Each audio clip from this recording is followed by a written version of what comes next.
इसका वास्तविक अर्थ विद्वानों द्वारा यही माना जाता है और यही है भी। आप ही सोचो, इतने बुद्धिमान ज्ञानी राजा थे जनक, क्या कभी वो ऐसी मूर्खता करते कि सब एक साथ उठो?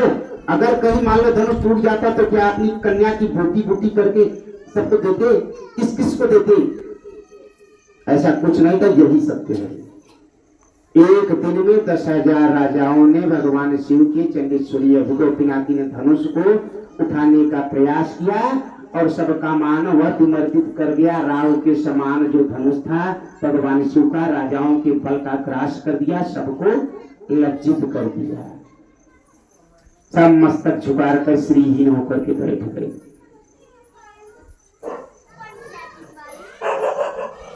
राजाओं कि जब यह दशा देखा ना महाराज जनक जी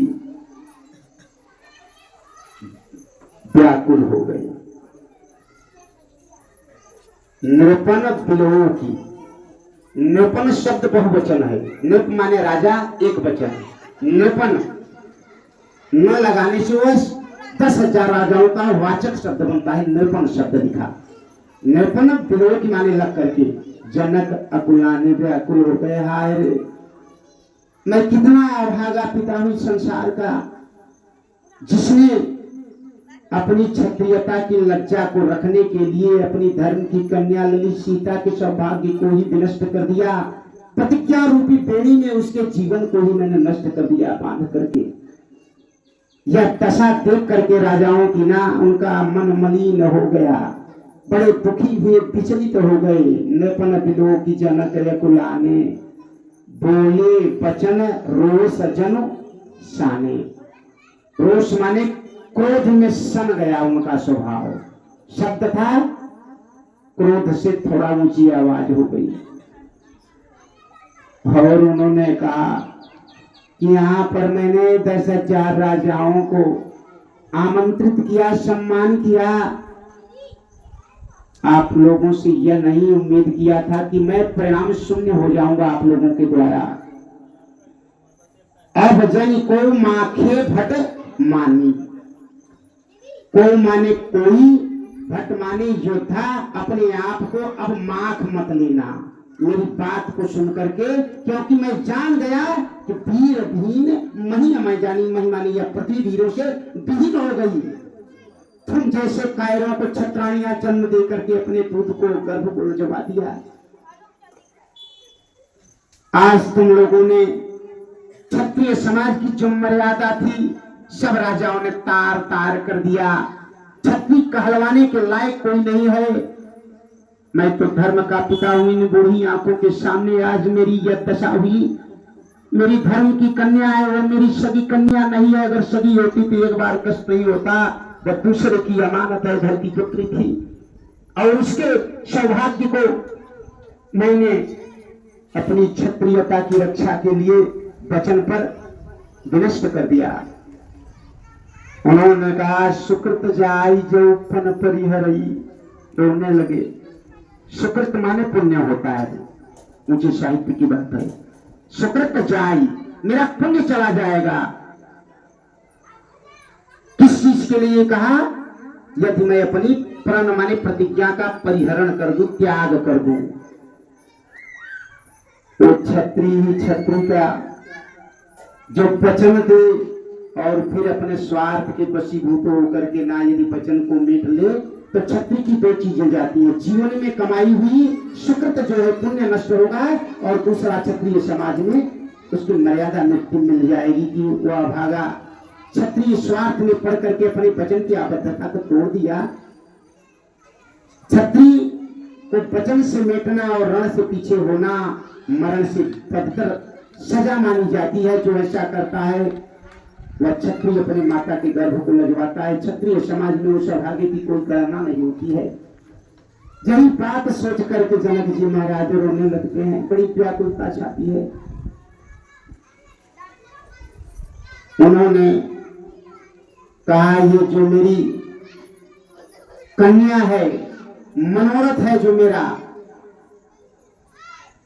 इसका वर्ण करने वाला लगता है विधाता ने कोई ऐसा पुरुष यश रूपी नहीं इस पृथ्वी पर सृजित करके भेजा है, जो इस महाचंडेश्वरी अजगर धनुष की प्रभुता का मान विमर्दित कर दे।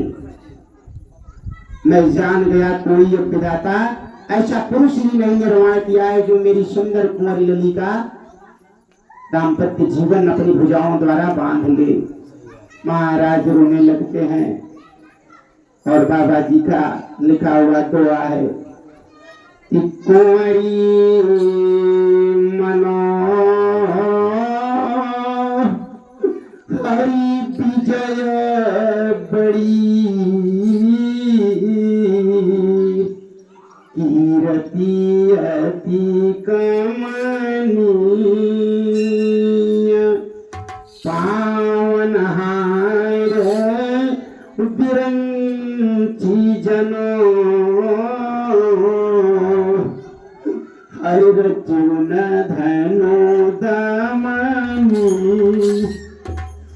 इस धनुष का विमर्दन करने वाला और सुंदर मेरी यशस्वी कन्या का कीर्ति धारण करने वाला कोई बड़ी ही लगता है विधाता ने नहीं बनाया। आज मैं अपनी प्रतिज्ञा का जो क्षत्रिय समाज की मर्यादा है उसका खंडन करता हूं तो मेरे जीवन का पुण्य और क्षत्रियता मेरी चुकेगी। अगर कहीं अपनी वचन की आबद्धता पर टिका रहता हूं तो मेरी कन्या सीता आजीवन कुंवारी रह जाएगी। इसके कुमारपन का पाप मेरे मस्तक पर लगेगा और आने वाले इतिहास में जब जब ना राजाओं की गणना में पिता का नाम लिया जाएगा तो मेरा नाम बड़े निरादर से लोग लेंगे, कहेंगे था एक अभागा निर्वंश में जन्मा विदेह जिसने अपनी वचन की आबद्धता पर जड़ टिका रख करके अपनी कन्या को आजीवन कुंवारी रख दिया। दोनों प्रकार से मेरी मृत्यु है, दोनों प्रकार से मेरी प्रतिष्ठा जा रही है। अब आगे राजाओं, मैं किसी का मुख नहीं देखना चाहता हूं। मैं जान गया यह पृथ्वी वीर से विहीन है। शंकर के धनुष को उठाना तोड़ना और उस पर पतंजा चढ़ाना तो दूर की बात गई, तिल भर काहू नहीं भूमि छोड़ावा। तिल भर भी किसी माई के लाल ने ना उस धनुष को उठाया ही नहीं। महाराज ना बड़े दुखी होते हैं। हमारी अवधी भाषा में सुंदर आप लोग ध्यान दीजिएगा, एक कविता है। महाराज रोने लगते हैं और कहते हैं सुन के हमारो प्रण सकल सुखारो भयो। हमारे प्रण को सुन करके सारे राजा सुखी तो हुए कि चलो मैं धनुष तोड़ करके और इस कन्या को ले जाऊंगा। सुन के हमारो प्रण सकल सुखारो भयो, कहो कि तो दीप के महीप यहाँ आयो नहीं। देवगण तनुजगण मनुजगण आये सब शरीर भरी, तिल भर नहीं चाप को उठायो है। और फिर कुंवरी है मनोरथ अति कीरति कमनीय है। विधि नहीं प्रगटाए पसुनाए कि यही धनुष के भंग निहार है। मैं जान गया कि विधाता किसी माई के लाल को पैदा नहीं किया जो मेरे मनोरथ को पूर्ण करता, मेरे राजकन्या को शहर से ले जाकर के अपने भवन में अपने वंश का दीपक जलवाता उसके गर्भ से। रोने लगते हैं और महाराज ना रोते रोते बड़ी सुंदर लाइन की अपने हृदय की संवेदना प्रकट करते हैं और कहते हैं, यह हमारी मातृभाषा की गीत है जिसको लाचारी कहते हैं। हरि रोवनी जनक मन बिचारी, हरि बिचारी बिचारी बिचारी। रोवनी जनक मन बिचारी, लली मोरी हो गई कुमारी। रोवनी जनक मन बिचारी, लली मोरी हो गई कुमारी।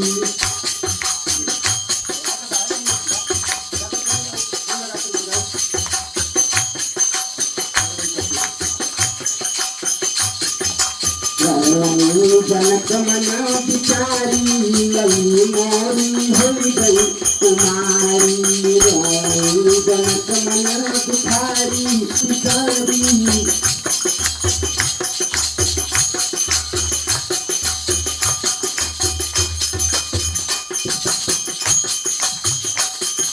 रावण बाणा सुरई भटयाई रावण बाणा सुरई भटयाई आई जनकपुर में आई जनकपुर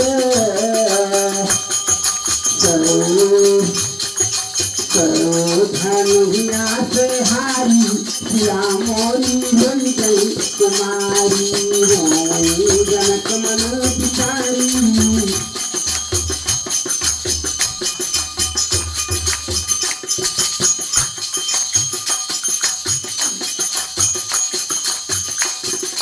वंशपति रावण आई पुरी में वंशपति रावण आई पुरी में जैसे भुजन बीज पालू डराई जैसे भुजन बीज पालू डराई करो चरणिया से धरणी करे चरणिया से धरणी भुजंगन का बाका तुलाई रोई जनक मन बिचारी।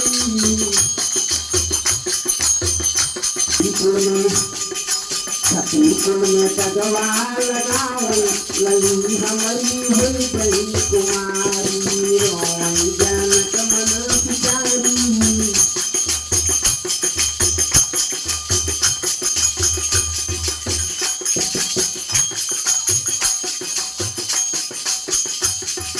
चंदन गुरु लिखै सगरी कहानियाँ चंदन गुरु लिखै सगरी कहानियाँ दासयनी आनंद गावई दासयनी आनंद गावई जनकपुरी सारी कहानियाँ रोई जनक।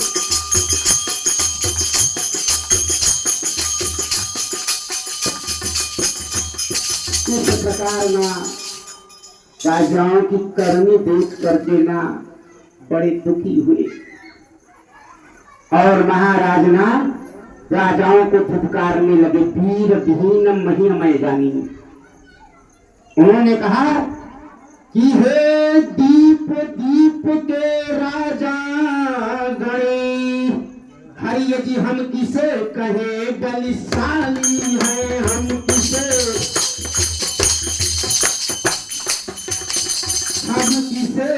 कहे बलिशाली है। मुझको तो यह आभास हुआ वसुधा वीरों से खाली है।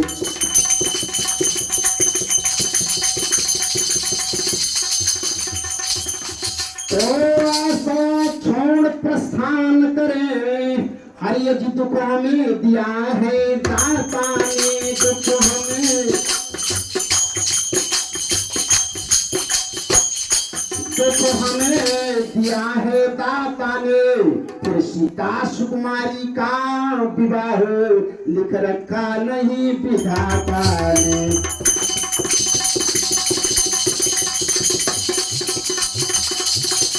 भाग जाओ सब राजाओं, मैं किसी का मुख नहीं देखना चाहता हूँ। बाबा ने लिखा तजहु आस निज निज गृह जाहू लिखा न विधि वैदेही विवाहू। अपने मन में जो आस लेकर के आए थे, क्या लेकर के आए थे कि चल रहा हूं धनुष तोड़ करके सीता को प्राप्त करने की कामना जो लेकर के आए थे।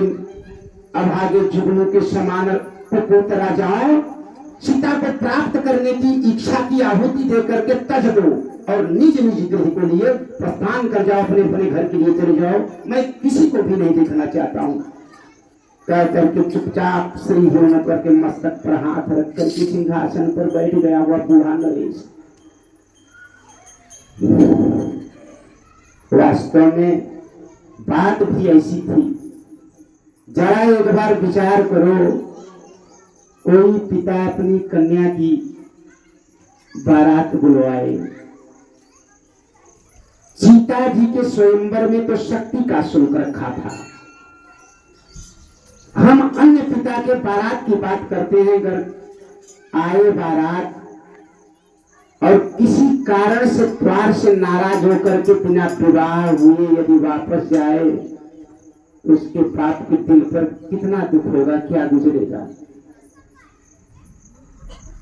एक पिता जो बेबस होता है ना, जनक जी महाराज जी के विवश और लाचार पिता के जीवन की परिभाषा बाबा ने जनक जी महाराज के आचरण द्वारा समाज को दर्शाया। और उन्होंने कहा विवाह संस्कार जो 16 संस्कारों में से श्रेष्ठ माना जाता है। विवाह संस्कार में जो बाराती जाए चाहे घराती जाए ना, सर्वदा कन्या के हित के लिए शांति और उसके मनोरथ पूर्ण की कामना परमात्मा से करे और आशीर्वाद दे। यही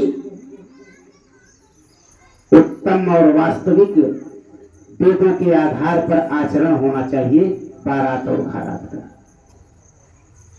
किसी के यज्ञ में ना विघ्न डालना 100 गाय की हत्या के प्रायश्चित से भी पर करके ज्यादा होता है। कोई यदि अच्छा कर्म करे ना तो उसकी सराहना और अपना सहयोग देना चाहिए, न कि निंदा और उस यज्ञ का विघ्न करने का, बाधित करने का प्रयत्न करना चाहिए। अगर जिसने ऐसा किया ना, वो अपना यह तो जन्म गंवाया, अगला जन्म भी वृथा कर देता है। हम कुछ करें या ना करें, अपने मन वाणी कर्म से किसी को दुख ना दें। नेक कर्म करने की इच्छा से यदि कोई अच्छा कर्म कर रहा है तो हम अपनी सहभागिता दें, समर्थन दें। यही बुद्धिमान और श्रेष्ठ पुरुषों का लक्षण हुआ करता है। कुटिल, कपटी और दुष्ट स्वभाव वाले व्यक्तियों का जो आचरण होता है, इन सब अच्छे कार्यों की निंदा ही किया करते हैं। महाराज मस्तक झुका करके बैठ गए, सिंहासन बैठे सिर नाई, मानव संपत्ति सकल गंवाई। सारे राजाओं के लिए लिखा कि सारे राजा ना जो बैठे थे मस्तक झुका लिए, मानो एक जुआरी कोई जुआ खेल करके हार जाए, पूरी संपदा कुछ नहीं रहता। अर्थात ये अपने अभिमान स्वाभिमान रूपी धन को खो बैठे हैं। उस धनुषशाला रूपी स्वयंवर रूपी जुआ गृह में अपनी भुजाओं और मान प्रतिष्ठा रूपी सम्मान की आहुतियां दे दिए, सब हार गए।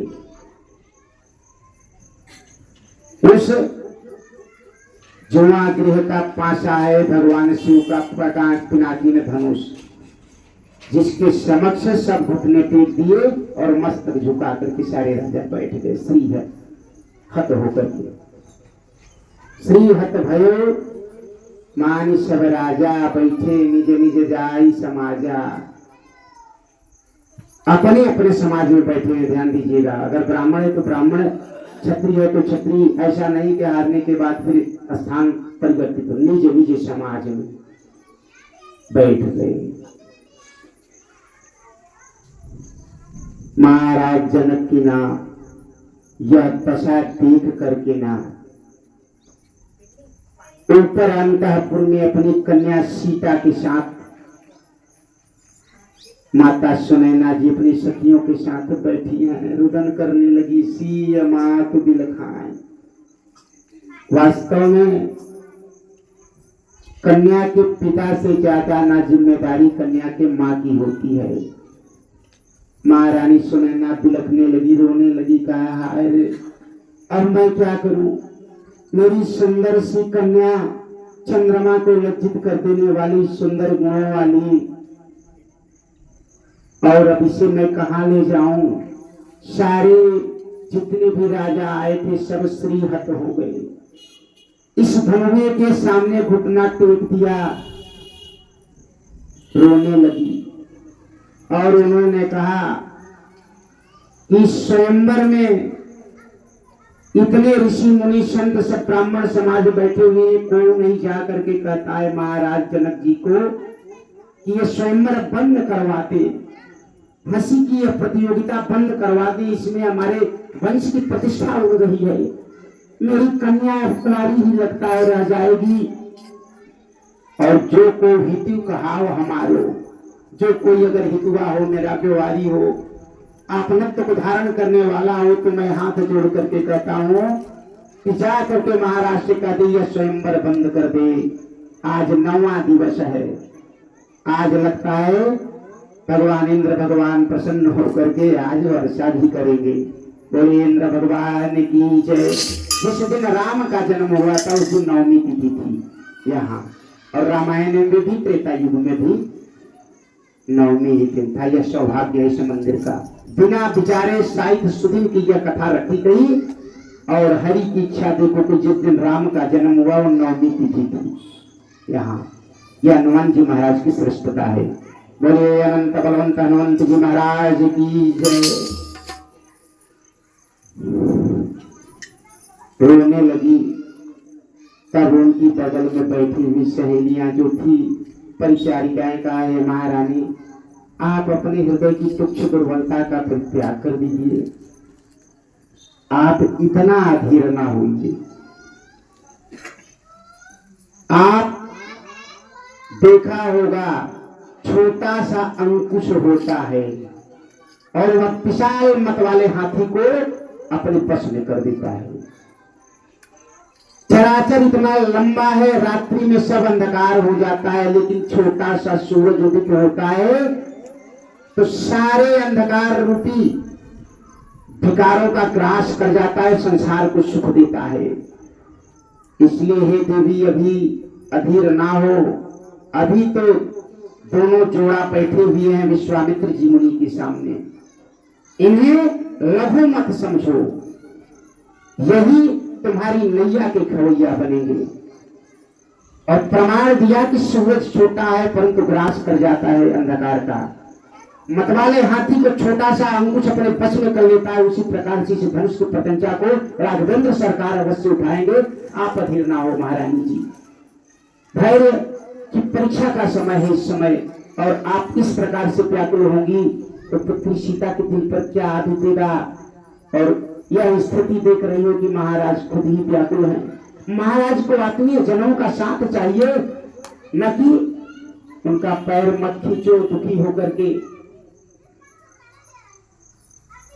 बाबा ने सुंदर चौपाइयों में बड़ी सुंदर बात लिख दिया, रानी की, जनक महाराज की और माता सीता की।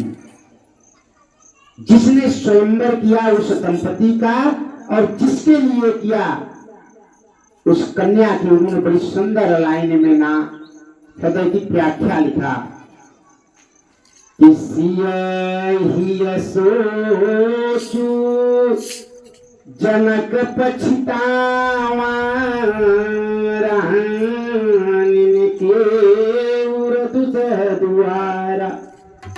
रानी के हृदय में अपार दुसह दुख था। सिय ही सोच, सिय माने सीता के ही माने हृदय में सोच था। जनक पछतावा, जनक जी को पश्चाताप हो रहा था किस बात का। अरे मैं कितना भागा हूं, भगवान भोलेनाथ के कहने पर ये जो मैं प्रतिज्ञा कर लिया ना, बहुत बड़ी भूल किया। शिव कराइए प्रण मोहि दैया धनुष विशाल। इस विशाल धनुष पर प्रतिज्ञा उन्होंने करवा दिया। ये प्रतिज्ञा बिना सोचे समझे शिव के भरोसे कर लिया। अब तो मेरा उपहास होगा। बड़ी दुखी है महाराज। सीता जी भी बार बार न लख रही है राम जी की तरफ। सारी सभा स्तब्ध है, शून्यावस्था, विरामावस्था, जिसको सावधान अवस्था कहते हैं। बोले श्यावर रामचंद्र की जय।